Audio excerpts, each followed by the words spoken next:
Morning guys, Mark Ferrasci with Protect Dog Training, heading down to Norman Augustin's Galaxy Schutzen Club.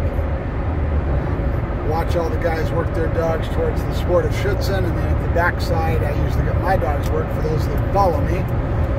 Norman's been doing decoy work for years, and he's one of the few people I respect enough, and I've only got a select few that I let mess with my puppies.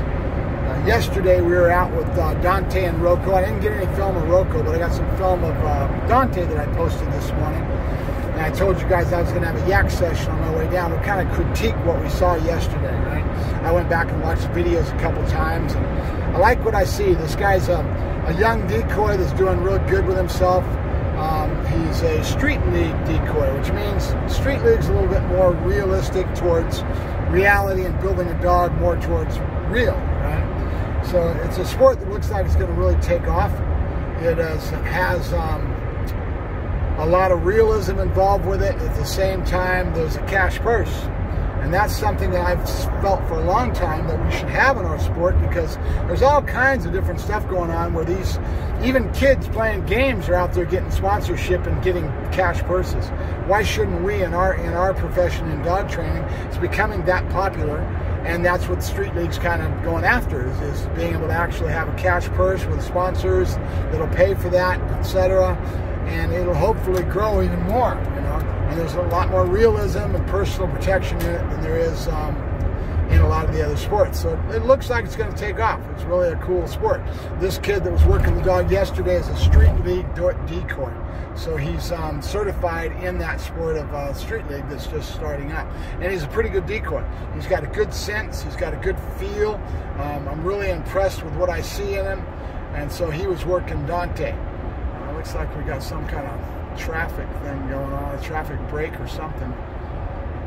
So that being the case, we'll go through a couple of tips. I had two videos that I posted this morning that were from yesterday's workout with Dante. One of them is with the decoy choking the dog off the bite. And with Dante, he's strong enough to handle it. But the thing is that we have something going on with Dante. I've created some possession with what I've done with him with that old KNPV type of thing, grabbing the jowls, putting him down on his toy, and creating and increasing his possessiveness. And the genetics-wise, it's got it in him. So right away, he's possessing his toy. Right?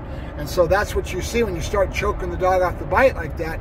It's really an easy thing to do, because that's kind of what we do when we go work out. We do a lot of that, and you don't realize that you're creating a behavior in the dog that you're now going to have to fight the dog. There's a conflict situation.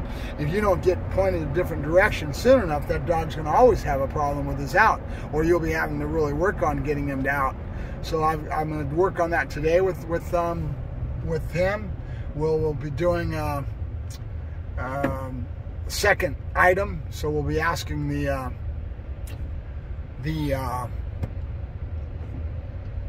decoy to have two items out there, so two sleeves, and pick him up with another sleeve so he drops that one and goes to the second one. And then I will start my tug play.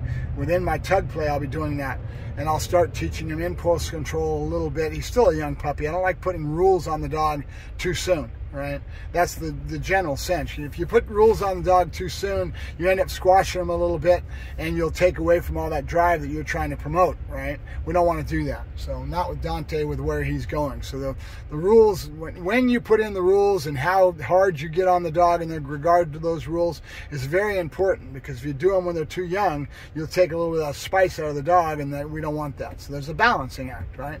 So I'll do it with my play, and I'll start doing two tugs, throwing one tug one way, picking him back up with a second one, saying the word out, so he starts to get more conditioned to spitting, what we call spitting the dead. That's that whole game of spitting the dead, and what I do, and I've talked about it before, is all in that same vein, right? And so is two ball. When we do two ball, we say out, we throw that second ball. That's all in that same vein, right? It's what's going to help us as we go along and we build the dog towards not having conflict and being able to help us with our out a lot better. In ring sport, you ever see them? They do actually a whistle, and they say out, and the dog comes back to the decoy. Well, the way they do that is they're the ones that are really synonymous with this, that started the whole process, where you have the handler has another toy. The decoy goes dead, the prey dies, and then their whistle hits, and the handler reinitiates the dog's drive towards him. So what happens basically is no more fun in it. The prey dies, no more fun in that. Well, I'm going to drop that and spit it out because there's where the fight's at. That's what the dog wants. He wants that play, right? He wants that fight. So now you teach the dog with conditioning that when that prey dies, spit it and come back up for that second item. That's how we do that in such a way that we don't get conflict, right? Now the other thing you saw in another one of the videos was him being introduced to the whip. Now the decoy did that on his own, and that's fine as long as he's got enough sense and enough going on that the dog didn't show any weakness. Dante didn't even phase him, right? Didn't show any weakness at all. The trick with that one is that if you're going to add in a stimulus like that could be take the wind out of the sails or reduce that dog's drive and make him show weakness, in other words, he's affected by it, right? As a young puppy, he very well could. It could have freaked him out. Said, oh my God, what's that, right? We don't want that. So he popped the whip, but you notice he kept that stimulation going, right? He kept the stimulation going, and he popped it, and he kept the stimulation going. He popped it, and you notice if you listen to that, listen to the sounds in the background. Me as a handler, knowing my dog, knowing what's going on, right away I start those sounds that are promoting drive in the dog. My lip wag. He knows that as an excitement drive level, because every time I do that sound, it's me going backwards with a tug, going backwards with a toy. I'm enticing him and I'm putting him into drive. So after a while, every time he hears that little sound, and you can make any sound. You can make anything you wanted to. But the lip wag is what I use, and you hear a lot of the people doing it. It's kind of a thing that's pretty common, right? But it creates a trigger in the dog that ends up making the dog's drive level go up, and now he'll get him through. Drive is your friend, right? If you know what you're doing, right? So that's what you hear in the background, is you hear me making noises to help the dog get through that negative of the popping of the whip. And if you watch Dante, he's not fazed by it at all, but without the help, he might have been, right?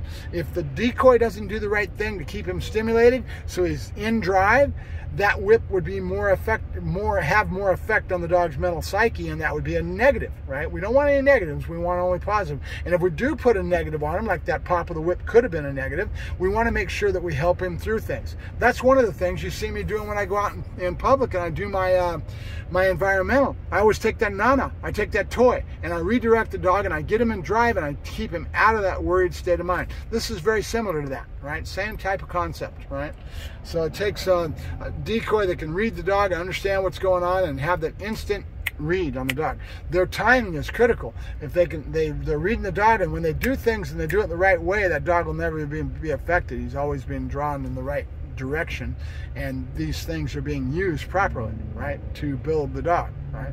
So that was the other one, was the pop of the whip was in the one video, and then the other one was him getting choked off of the bite. Those two things stood out to me as maybe accent points that I could explain to you, and then that I'm aware of them, and then I'm like this morning when I go out with Norman, I'll actually ask him to let's get a 2-ball or a 2-tug type of thing going. Have 2 soft sleeves. He's on the bite with another, and then you redirect him, and that one dies. The second one comes up, and you let him have a second bite. We'll be doing that with Dante this morning. The other thing I want to do with Dante that's important that I have in my mind is that with a dog like this, with this kind of drives, and Malleys in general, they have a tendency with Malleys and Dutch Shepherds and that kind of dogs, they end up getting locked into prey real quick. So if you don't get them barking and teaching them that they have to activate the decoy, they have to activate the prey, and get this started young, and get the dog barking and learning that barking gets me what I want, and what is the objective of it, you will have a dog that you're going to have a hard time doing a revere with, or the bark and hold, because he's locked into prey for so long that behavior, and he won't bark. It'll take a lot more work for you. So you want to get this stuff started when they're young, and make sure you get these things going in the right vein, so that we get a bark and hold, so we get the dog barking before he gets his bark. Bark, bark, bark gets me my bite. You saw it the other day when I posted that little video of the Alder horse. They do it with that little Quonset hut. They got that fence, and the dog's barking, and if you didn't notice what was going on there, the dog is barking on his own volition, and he barks, barks, barks, and then the bad guy pops that bottom gate open and gives him a leg. He's giving him a leg bite because it's good to get the dog working on leg bites, but it's more importantly, he's giving him a bite that says, bark, bark, bark is what gets you the bite, right? That's what we're doing, right? bark, bark, bark, get you your bite. And we'll be doing some of that this morning with Dante. I'll see if I can get it on film. All right, that's the end of my Yack session. When I come back, I'm going to try to do this live when we go to do the work with Dante. We have a cell tower there, and I usually have a really good strong signal, so we might get a live feed. That being the case, we will do all we can to bring it to you live. All right, Mark Ferrasci, Pro Tech Dog Training, signing off. Bye-bye, guys.